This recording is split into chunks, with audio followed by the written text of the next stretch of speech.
आज हम सीखेंगे कोरोजन के बारे में। तो सबसे पहले समझते हैं कि कोरोजन होता क्या है। When the surface of a metal is attacked by air, moisture or any other substance around it, the metal is said to corrode and the phenomena is called corrosion।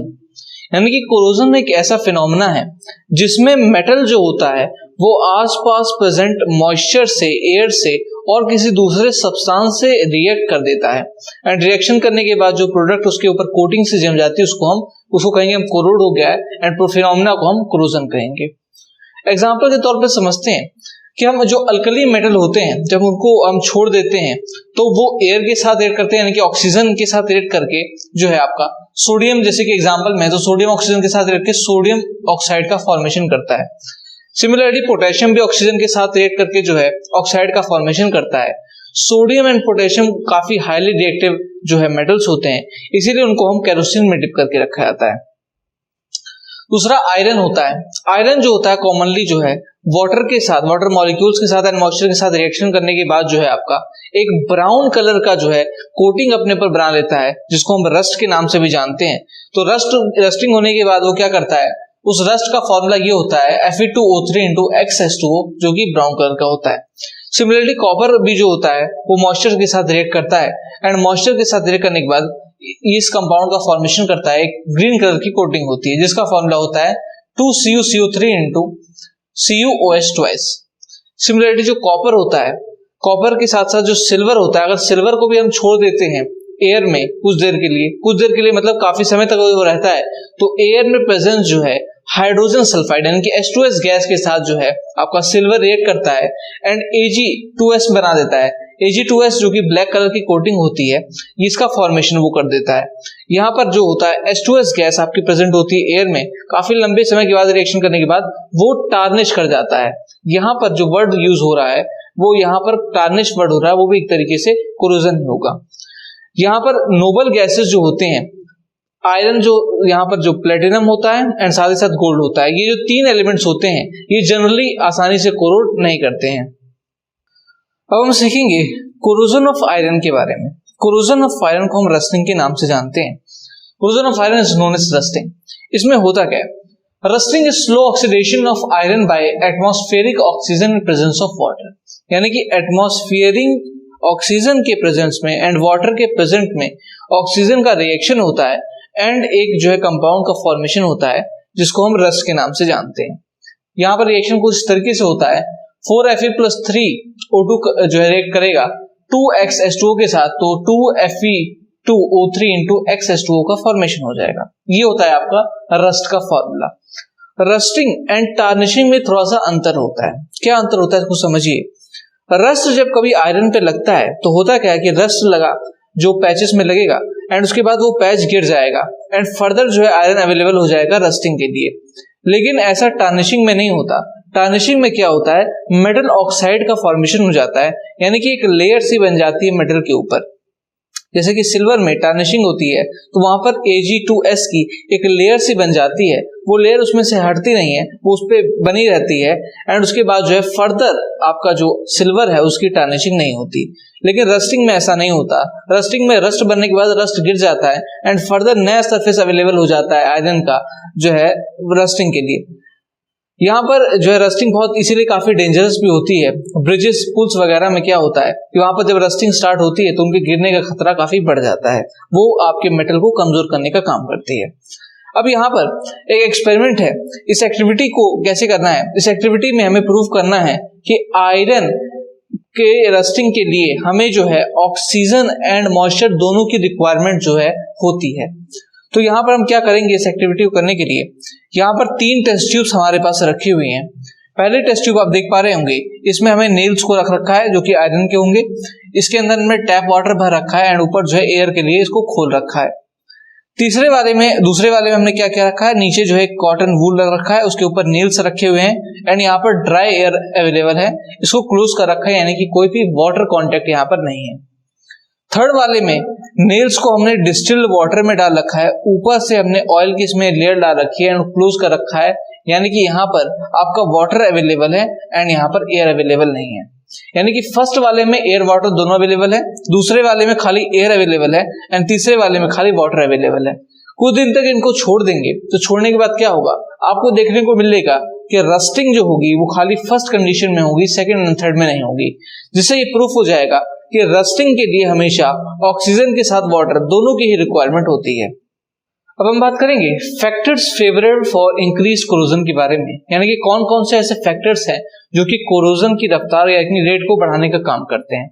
यहाँ ध्यान देने वाली बात यह है कि कोरोजन जो होगा वो हमेशा जो है ऑक्सीजन एंड वाटर वेपर्स के प्रेजेंट में होगा, यानी कि मॉइस्चर के प्रेजेंस में होगा। तो ये दोनों चीजें रहना कंपलसरी है।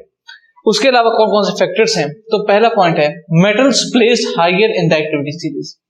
ऐसे मेटल्स जो एक्टिविटी सीरीज में हायर पोजीशन पर है वो आसानी से कोरोड हो जाते हैं। सेकेंड है dissolve salt in water act as electrolyte, यानी कि डिसॉल्व सॉल्ट जो होता है अगर वाटर में डिसॉल्व सॉल्ट है यानी कि वो इलेक्ट्रोलाइट की तरह बिहेव करेगा एंड इलेक्ट्रोलाइट्स के प्रेजेंस में क्या होगा कि हमारे मेटल जो है आसानी से कोरोड हो जाएंगे। इसीलिए रस्टिंग ऑफ आयरन जो होती है वो सी वाटर में सबसे तेज होती है। थर्ड पॉइंट है presence of a metal which is less reactive.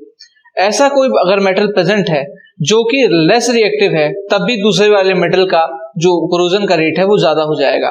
क्यों ऐसा हो सकता है, इसको हम ऐसे समझ सकते हैं कि रस्टिंग ऑफ प्रेजेंस है आपकी आयरन है एंड उससे कोई लेस रिएक्टिव जो है एलिमेंट प्रेजेंट है, तो होगा क्या कि जब वो लेस रिएक्टिव है तो आयरन क्या करेगा, अपने 2 इलेक्ट्रॉन्स को रिलीज करेगा एंड फिर रिएक्शन की प्रोसीजर में चला जाएगा एंड कंपाउंड का फॉर्मेशन कर देगा। अगर वहां पर हाइयर रिएक्टिव एलिमेंट प्रेजेंट होगा जो आयरन से भी ज्यादा रिएक्टिव होगा तो वो आयरन रिएक्ट नहीं करेगा, वो अब मेटल जो है रिएक्ट कर जाएगा। यही प्रोसेस जो है गैल्वेनाइजेशन के लिए किया जाता है। गैल्वेनाइजेशन में क्या होता है कि हम आयरन के ऊपर एक जिंक की कोटिंग चला देते हैं ताकि रस्टिंग ऑफ आयरन को हम रोक सके। लास्ट पॉइंट है presence of pollutants like NO2 and CO2। Pollutants की प्रेजेंस में भी रस्टिंग काफी तेजी से होती है। रस्टिंग मतलब कोरोजन काफी तेजी से होता है। अगर रस्टिंग की बात करें तो रस्टिंग जो होगी वो NO2 एंड CO2 के प्रेजेंस में और तेजी से देखने को मिलती है। अब हम सीखेंगे प्रिवेंशन ऑफ कोरोजन के बारे में, यानी कि किस मेथड्स का यूज करके हम कोरोजन से प्रिवेंट हो सकते हैं, बच सकते हैं। तो सबसे पहले आता है इसमें बैरियर प्रोटेक्शन। बैरियर प्रोटेक्शन का क्या मतलब होता है? बैरियर प्रोटेक्शन का मतलब ये होता है कि कोई ऐसा मीन्स बना देना, कोई ऐसा बैरियर बना देना कि मेटल में ऑक्सीजन एंड मॉइस्चर से वो थोड़ा सा दूर हो जाए एंड रस्टिंग को रोका जा सके, रस्टिंग या फिर कोरोजन को रोका जा सके। जैसे कि एग्जांपल में यहाँ पर ग्रीस ऑयल इलेक्ट्रोप्लेटिंग की जाती है। ग्रीस लगा देने पे, ऑयल लगा देने पे या फिर पेंटिंग कर देने पर जो है बैरियर बन जाता है ऑक्सीजन या एटमॉस्फेरिक मॉइस्चर का मेटल से, तो कोरोजन नहीं अकर करता। इलेक्ट्रोप्लेटिंग में क्या होता है कि कोटिंग चढ़ा दी जाती है मेटल के ऊपर ताकि वो रस्टिंग का शिकार ना हो। दूसरा तरीका होता है सैक्रिफिशियल प्रोटेक्शन। सैक्रिफिशियल प्रोटेक्शन का मतलब क्या होता है कि कोई ऐसा एलिमेंट प्रेजेंट हो जो कि ज्यादा रिएक्टिव हो हमारे मेटल से, वो खुद रिएक्ट कर जाए, खुद अपने आप को सैक्रिफाइस कर दे एंड हमारा जो मेटल है वो कोरोजन से प्रोटेक्ट हो जाए। इसके अंदर जो है इलेक्ट्रोपॉजिटिव मेटल्स का यूज किया जाता है, जैसे कि जिंक एंड मैग्नीशियम, जो कि खुद सैक्रिफाइस हो जाते हैं एंड जो हमारे मेटल को प्रोटेक्ट कर लेते हैं। गैल्वेनाइजेशन प्रोसेस में भी क्या होता है कि आयरन के ऊपर जिंक की लेयर चढ़ा दी जाती है ताकि जो है उसको हम प्रोटेक्ट कर सके रस्टिंग से। थर्ड तरीका होता है कैथोड प्रोटेक्शन। कैथोड प्रोटेक्शन में क्या होता है कि जो हमारा मेटल होता है उसको कैथोड पे रख दिया जाता है एंड उससे कनेक्ट करा के एनोड पर एक इलेक्ट्रोपॉजिटिव एलिमेंट को रख दिया जाता है। तो क्या होता है कि एलिमेंट जो होता है इलेक्ट्रोपॉजिटिव वाला वो डिग्रेड हो जाता है एंड हमारा जो है मेटल प्रोटेक्ट हो जाता है। इसको समझ सकते हैं हम इस डायग्राम से। इस डायग्राम में आप देख पा रहे होंगे कि आयरन की हमें प्रोटेक्शन करनी थी तो हमने इसको कैथोड पे बना दिया एंड एनोड पे जिंक को रख दिया। अब ये जिंक क्या करेगा, जिंक जो है डाई पॉजिटिव में जो है पॉजिटिव में कन्वर्ट होकर 4 इलेक्ट्रॉन्स को निकालेगा एंड इलेक्ट्रॉन्स को ही सप्लाई कर देगा। यहाँ पर खुद ये पॉजिटिव में कन्वर्ट हो रहा है, यानी कि खुद रिएक्शन के लिए चला जाएगा एंड खुद धीरे धीरे करके डिग्रेड हो जाएगा एंड हमारा आयरन जो है प्रोटेक्ट हो जाएगा। ये जो टेक्निक्स होती हैं कैथोड प्रोटेक्शन की, ये अंडरग्राउंड सीवेज वगैरह में जहां पर आयरन पाइप्स लगी होती है उन पाइप्स को रस्टिंग के बचाने के लिए की जाती है। अब हम बात करते हैं एडवांटेजेस ऑफ कोरोजन के बारे में। कोरोजन के कौन कौन से एडवांटेजेस को समझते हैं। तो कोरोजन एडवांटेजेस कैसे, इसको समझने के लिए हमें समझना पड़ेगा होता क्या है कि जो मेटल होता है, मेटल जो होता है ऑक्साइड का फॉर्मेशन करता है मेटल ऑक्साइड क्या करती है कि आपके जो मेटल है उसके ऊपर वो कवर कर लेती है।